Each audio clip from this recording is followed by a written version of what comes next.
नमस्कार दोस्तों, स्वागत है आपका फिर से एक नए वीडियो में। तो दोस्तों, आपको पता होगा 30 सितंबर 2025 को एक अपडेट निकल कर आई थी, जिसका वीडियो भी मैंने बनाया था, चैनल पर चेकआउट कर सकते हैं आप।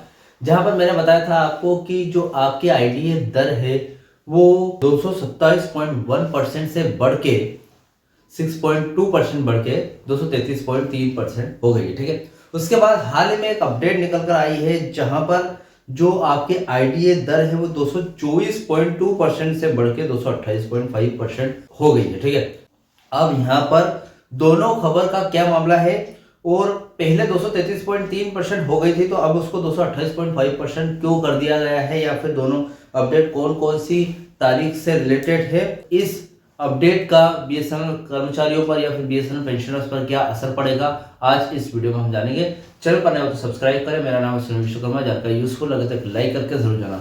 चलिए दोस्तों, बढ़ाते हैं वीडियो को आगे। देखिए दोस्तों, सबसे पहले जो 30 सितंबर 2025 की अपडेट है, उसमें 233.3% आपका आईडीए, जो आपकी आईडीए है, जो आपका महंगाई भत्ता है, वो बढ़ गया था। 6.2% की वृद्धि हुई थी। ठीक है, जो हाल ही में अपडेट आई है, इसमें 4.3% की वृद्धि हुई है। तो दोनों अपडेट में क्या है देख लेते हैं। देखिए, हर एक जानकारी में पॉइंट बाय पॉइंट समझाता हूं आपको, पॉइंट बाय पॉइंट एक्सप्लेन करता हूं। इस बार मेरे पास मार्कर उपलब्ध नहीं है, तो फिलहाल मैं डायरेक्ट ही आपको बताना चाहूंगा जो भी पॉइंट्स वगैरह है। बीएसएनएल जैसे सार्वजनिक क्षेत्र के उद्यमों पीएसयूएस में आईडीए की जो कैलकुलेशन है और घोषणा यानी कि अनाउंसमेंट औद्योगिक कर्मचारियों के लिए अखिल भारतीय उपभोक्ता मूल्य सूचकांक यानी कि all India consumer price index for industrial workers CPIW, जिसको शॉर्ट फॉर्म में बोलते हैं, के आधार पर की जाती है। यह प्रक्रिया 3 ऑप्शन में यहाँ पर विभाजित की गई है। जैसे कि पहला ऑप्शन है आईडीए कैलकुलेशन का आधार और सीपीआईडब्ल्यू डेटा। ठीक है, क्या है समझते हैं। आईडीए की गणना 3 माही आधार पर होती है, सभी को पता है। जो आईडीए की कैलकुलेशन होती है वो हर 3 महीने में की जाती है, और मतलब ये देखा जाए तो महीने में 4 बार, 3 बार करेंगे तो एक साल खत्म हो जाएगा।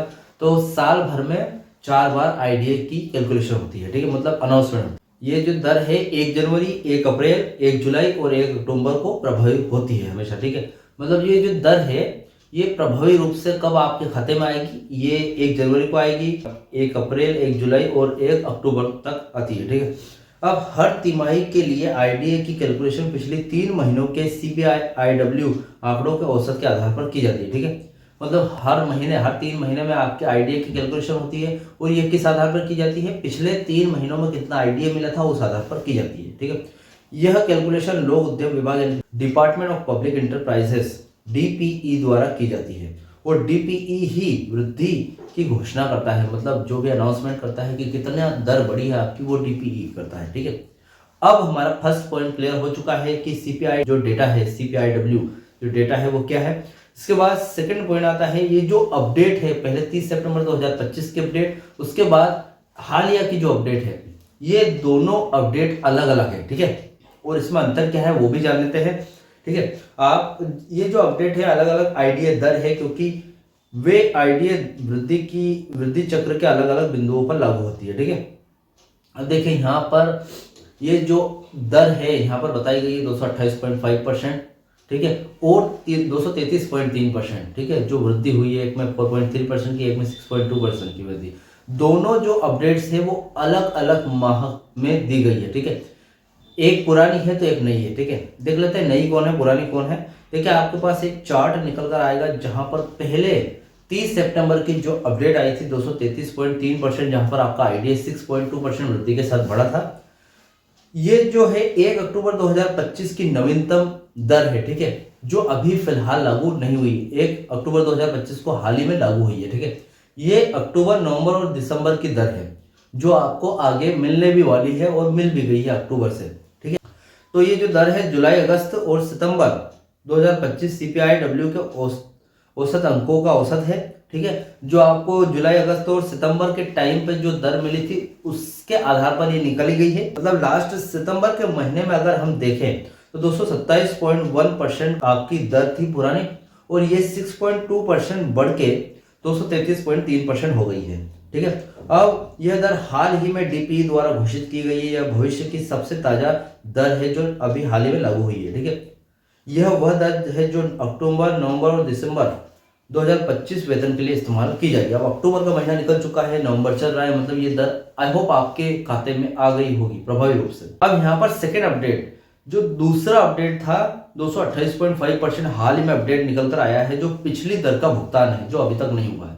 ये बात है 2024 की, जो अभी तक दर लागू नहीं हुई। ठीक है, देखिए यहाँ पर 1/1/2025 से प्रभावित हुई है, मतलब 1/1/2025 से मिलने वाली थी, और 2024 में जैसे अक्टूबर, नवंबर और दिसंबर 2024 का जो CPI-IW का अंकों का जो औसत है उसके आधार पर ये निकाली गई थी। अब जो अक्टूबर, नवंबर और दिसंबर के टाइम पे ये जो डेटा था ये 224.2% आईडीए आपका चल रहा था। ठीक है, उसमें 4.3% की बढ़ोतरी के साथ 1 जनवरी 2025 को 224.2% के साथ ये दर लागू होने की थी, लेकिन अभी तक नहीं मिली। ठीक है, अब यहाँ पर यह 9 महीने पहले ही प्रभावी हो चुकी थी, मतलब आज नवंबर चल रहा है तो 9 महीने पहले ही ऑलरेडी प्रभावी हो चुकी थी, मतलब अक्टूबर, अब तो 11वां महीना चल रहा है। ठीक है, 11 महीने हो चुके हैं, अभी भी ये लागू नहीं हुई है।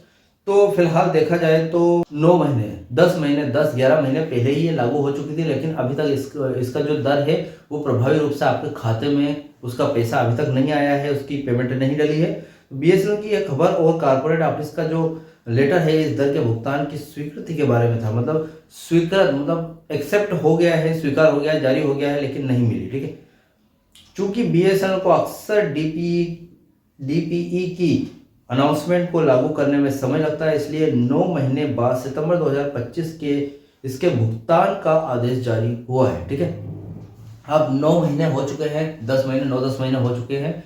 प्रभावी रूप से जो डेट थी 1/1/2025 को थी, लेकिन नहीं हुआ, उस टाइम को आपका नहीं हुआ, तो इसके बीच का जो गैप है, एरियर है, वो भी आपको मिलेगा। ठीक है, अब यहाँ पर देखिए BSNL में जो भुगतान में देरी हुई है उसका क्या कारण है वो भी देख लेते हैं। PSU विशेष रूप से BSNL में अक्सर आईडीए वृद्धि देरी से लागू होती है या देरी से भुगतान होती है। ठीक है, अब देखिए यहाँ पर जो अनाउंसमेंट था, DPE हर तिमाही में आईडीए वृद्धि की घोषणा करता है। ठीक है, उसके बाद इसकी स्वीकृति कब मिली? इस घोषणा के बाद BSNL कारपोरेट ऑफिस को DPE के आदेश को स्वीकार करना होता है और सर्किलों को भुगतान करने का निर्देश देना होता है।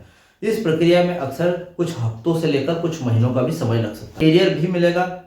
यही कारण है कि 1/1/2025 से प्रभावित 228.5% की दर के भुगतान के लिए आदेश सितंबर 2025 में जारी हुआ। इसका मतलब यह है कि कर्मचारियों को जनवरी से सितंबर तक, यानी कि 2025 तक की अवधि का बढ़ा हुआ आईडीए 228.5%, मतलब 4.3% आईडीए आपको एरियर के रूप में दिया जाएगा। ठीक है, अब देखिए दोनों जो अपडेट है वो देखा जाए तो 233.3% जो वाली खबर है वो अक्टूबर में मिलने वाली ताजी वृद्धि है, आपको मतलब अक्टूबर में हाल ही में आपको इसका भुगतान किया जाएगा, या फिर ये दरें, बढ़ी हुई दरें आपके खाते में ऐड हो जाएगी। उसके बाद जो 228.5% वाली जो खबर है वो पिछली, यानी कि 1 जनवरी को जो लागू किया गया था आईडीए, उसकी दर है। ठीक है, तो मतलब देखा जाए तो दोनों अपडेट अलग अलग है, एक पुरानी है जो कि भुगतान नहीं हुआ है, और एक नई है जिसका भुगतान होने वाला है। ठीक है, अक्टूबर 2025 से प्रभावी थी, 1 अक्टूबर 2025 से, जो कि अक्टूबर निकल चुका है, मतलब अक्टूबर में मिल गया है एरिया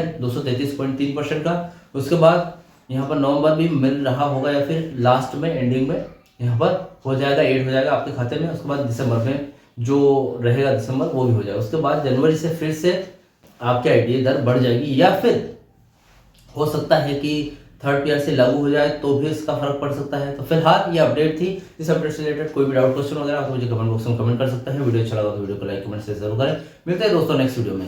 सी यू सून।